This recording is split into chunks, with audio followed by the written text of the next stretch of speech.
রাজধানীর হযরত শাহজালাল আন্তর্জাতিক বিমানবন্দরে কার্গো ভিলেজের একটি অংশে ভয়াবহ অগ্নিকাণ্ডের ঘটনা ঘটেছে। শনিবার দুপুর 2:15 দিকে এ আগুন লাগে। আগুন নিয়ন্ত্রণে কাজ করছে ফায়ার সার্ভিসের 36টি ইউনিট। এছাড়া কাজ করছেন সেনা, নৌ ও বিমান বাহিনী সহ বিজিবির সদস্যরা। ফায়ার সার্ভিসের ডিউটি অফিসার লিমা খানম জানান, আগুনের খবর পেয়ে ফায়ার সার্ভিসের মোট 36টি ইউনিট ঘটনাস্থলের উদ্দেশ্যে রওনা হয়। তবে প্রাথমিকভাবে অগ্নিকাণ্ডের কারণ ও ক্ষয়ক্ষতির পরিমাণ জানাতে পারেননি ফায়ার সার্ভিসের এই কর্মকর্তা।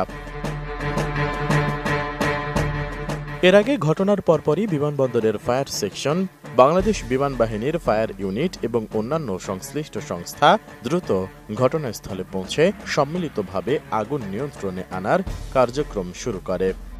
আমি বুঝি নির্মাণের শিল্প, সালাম স্টিল বোঝে ডিউরেবিলিটি। সালাম স্টিল, মোস্ট ডিউরেবল স্টিল।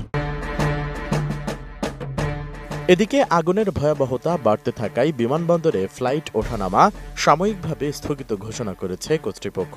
শনিবার বিকেল 3:30 দিকে বিমানবন্দরের নির্বাহী পরিচালকের মুখপাত্র মোহাম্মদ মাসুদুল হাসান মাসুদ বিষয়টি নিশ্চিত করেছেন।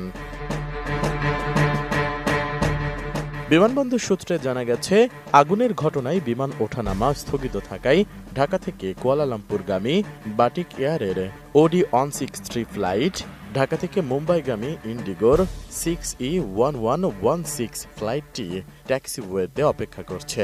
এছাড়া বিমান বাংলাদেশ এয়ারলাইন্সের সৈয়দপুর থেকে ঢাকাগামী ফ্লাইটটি ঢাকায় অবতরণ না করে চট্টগ্রামে যাচ্ছে এবং US বাংলা এয়ারলাইন্সের চট্টগ্রাম থেকে ঢাকাগামী একটি ফ্লাইট উড্ডয়নের পর আবারও চট্টগ্রামে ফিরে গেছে।